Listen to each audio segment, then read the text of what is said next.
Now, we all know somebody that has road rage when they drive. Unfortunately, today I ran across someone on Forza Motorsport where they just could not control their anger and had to destroy everybody in the field. And today we are going to out them. And this is one of the worst drivers I've seen on this game. And one thing is that he was ridiculously fast, only to tarnish his reputation by punting everybody that was ahead of him out of the way. We're gonna jump into it. If you guys enjoyed the video, hit that like button, smash that subscribe button down below. Anyways, let's watch this carnage. All right, so here we are at Le Mans, and it was a little bit tricky for qualifying because I've never raced around this track. So this was my very first lap going around the track here on Forza. And I've done it on other sim racing platforms, but on this game it feels a lot different. But it was mainly just a practice lap, just try to prepare ourselves for the race, and I felt like I was doing all right. I was catching up to other people and everything was going smoothly. I felt like I was going to be able to put in a decent lap time, but once I got to the Porsche curves, I think I just got a bit too confident, and this was the result here. So after putting it into the grass, we were able to at least finish the lap still ahead of the BMW with a 4:14.2. Not a great lap, but at least we didn't qualify in dead last. All right, so the race is about to start. We're gonna see where we end up at. We were only able to qualify best 8th, but if we would have been able to complete our lap, we would have started somewhere off in the top 6. So we'll see if we can survive the carnage, especially heading into turn number 1. All right, so waiting on the grid here, we get our 3, 2, 1, and away we go. So standing start here at Le Mans. That means that, you know, there's going to be no carnage unfolding here heading into the first corner. But let's make our way down the straight, already 4 wide, and immediately things start kicking off ahead of us as the Ford decides to self-delete himself, and we are able to gain 2 free positions due to that as we make our way through the chicane for the first time. Now, making our way through the chicane, I was just hoping and holding on for dear life that I wasn't going to get punted from behind, and somehow we all navigate through that corner without anybody getting sent to the shadow realm. Anyways, we continue on with our lap, and this guy ahead of us decides to go straight instead of making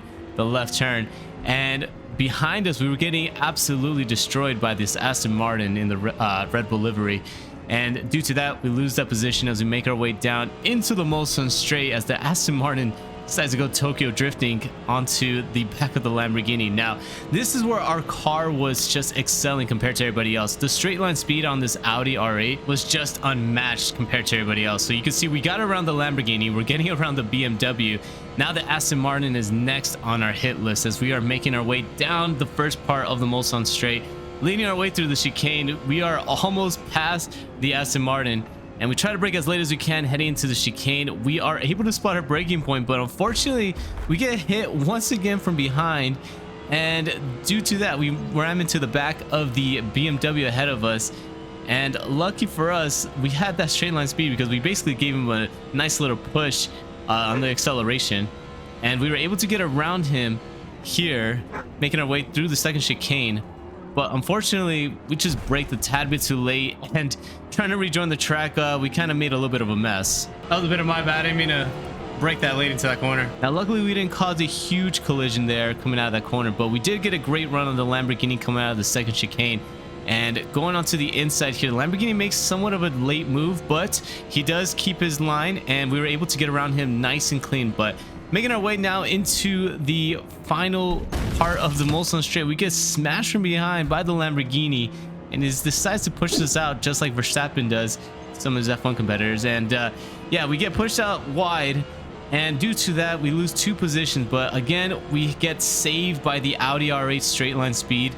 We go onto the outside of the Lamborghini, and we get a nice juicy run around the BMW, as this is a very, very, very crucial situation that we have to do here, because if we get stuck behind these guys heading into Indianapolis, we can lose so much time to the leaders up ahead. So we stay in front of these guys, brake as late as possible, almost lose the back end, keep it onto the inside, but unfortunately we get smashed from behind by the Lamborghini, and all those positions that we were able to gain, we now have to claw our way back to the front and try to fight for them again as we make our way out of Indianapolis. Now, the carnage isn't over here as we get hit again by the Corvette, missing his braking point, using us as the brake.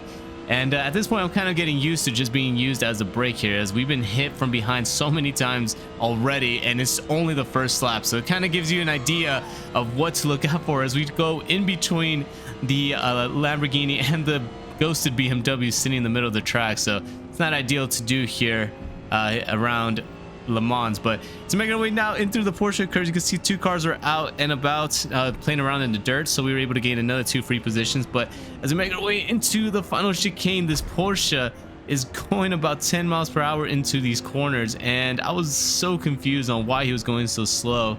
But I think what he was trying to do is he was trying to get into the pits and just completely missed it. So we accidentally run into the back of him, but we get a really nice run down the front straight, go onto the outside here, make a very daring move as it's going to turn into the inside here into the chicane. Spotting a braking point, we stay right behind the Porsche, but he does outbrake us here. He actually made it into the track. I don't know how he did that, but he was able to keep it within the track limits and able to retain that 9th place position. But it's not over for us yet, as we know we got a strong straight line speed car, so if we can just maintain this distance from the Porsche and get on the side of him, we should be able to get the overtake done. But as we make our way into the corner, leading our way to the Molson straight once again, we stayed on the outside and made the move work. So able to get around him on the outside and just pull away from him down the straight. We are now finding ourselves up into P9 and catching up to the Lamborghini up ahead of us, the one that took us out the lap prior. So at this point, I'm debating to myself, all right, do I want to take the high road or do I want to get revenge on this Lamborghini? And I guess we won't know until we catch up to him. So leading our way into the Molson corner, we get into the braking point and the Lamborghini just misjudges his braking, goes very, very wide.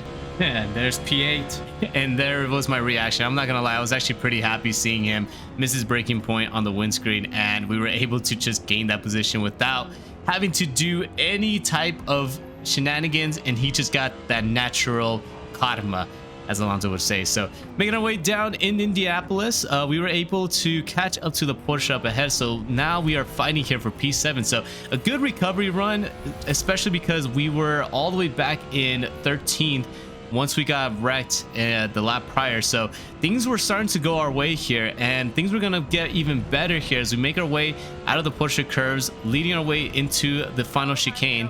We do get a 0.1 second penalty, but as we make our way through the chicane, you can see that a lot of cars actually go into the pits here, and there's a lot of tires also on the track here. I'm not sure what exactly happened, but we were going to be able to gain some free positions here due to some guys having to come into the pit, doing the one-stop strategy, and we go from P8 all the way up to P4. So now that Porsche up ahead that we were catching up to is going to be the battle for the podium. But as we make our way through the chicane, the Porsche makes things a lot easier on our end, goes very, very wide in through the chicane, and that is P3 for us. And now we are up into the podium, and I am feeling really, really good at this point, because all we have to do is just keep it on the track, and we should be able to at least finish with the podium after getting taken out on lap number 1. So things really, really looking good for us here. So making our way in through the chicane, as we make our way to the second part of the Molson straight, we were catching up to the Chevy Corvette up ahead, and I could see that he was struggling a little bit on the corners. So I'm not quite sure if that car is just a handful to drive on or what, but we were gaining a lot through the corners. Down the straight too, we were gaining a little bit due to the fact that our car was just so much faster than his.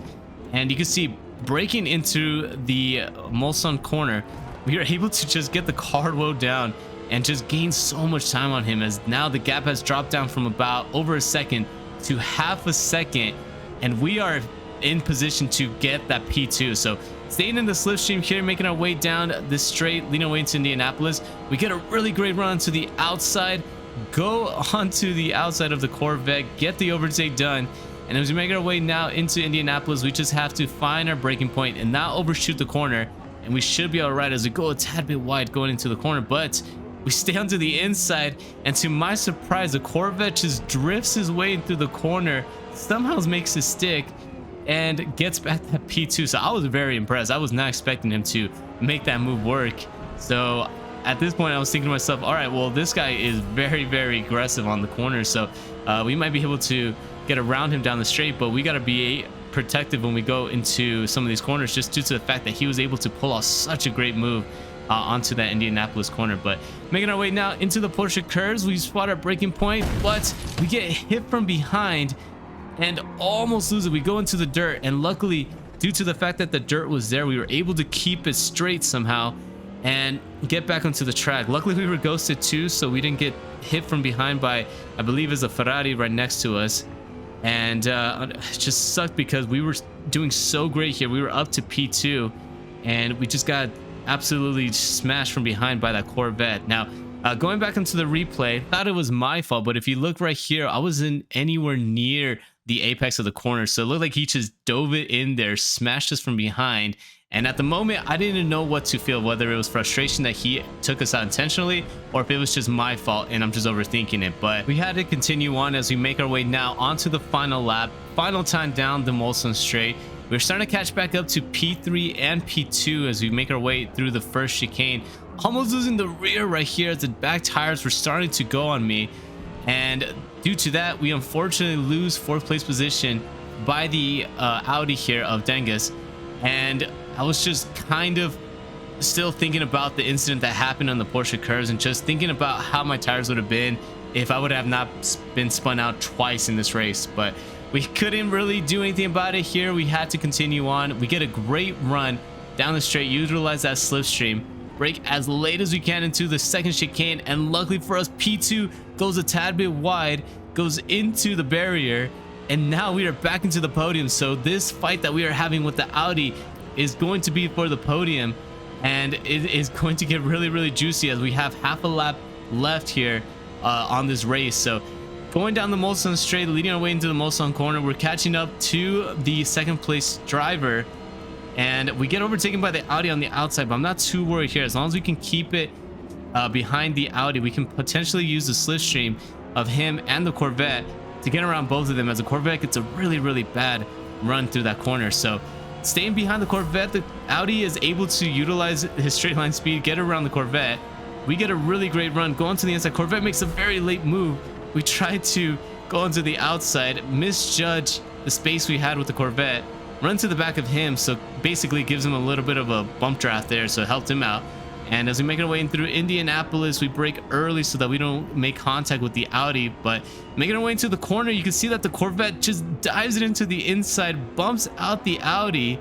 And now at this moment, I know that that Corvette is not doing it by accident. He's intentionally wrecking people for that position. So to make our way into the right-hander, we get a really great run as he gets a very bad exit and tries to squeeze us onto the right-hand side. I thought I was going to get shunted out right there and get pit maneuver, but lucky for us, we were able to survive that corner.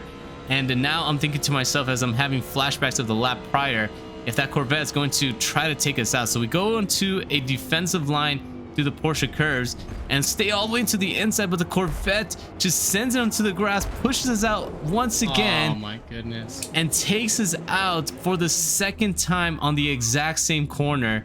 And at this point, I already knew it was intentional. So I was just very upset, very angry, and our rear tires were destroyed, so I couldn't keep it straight.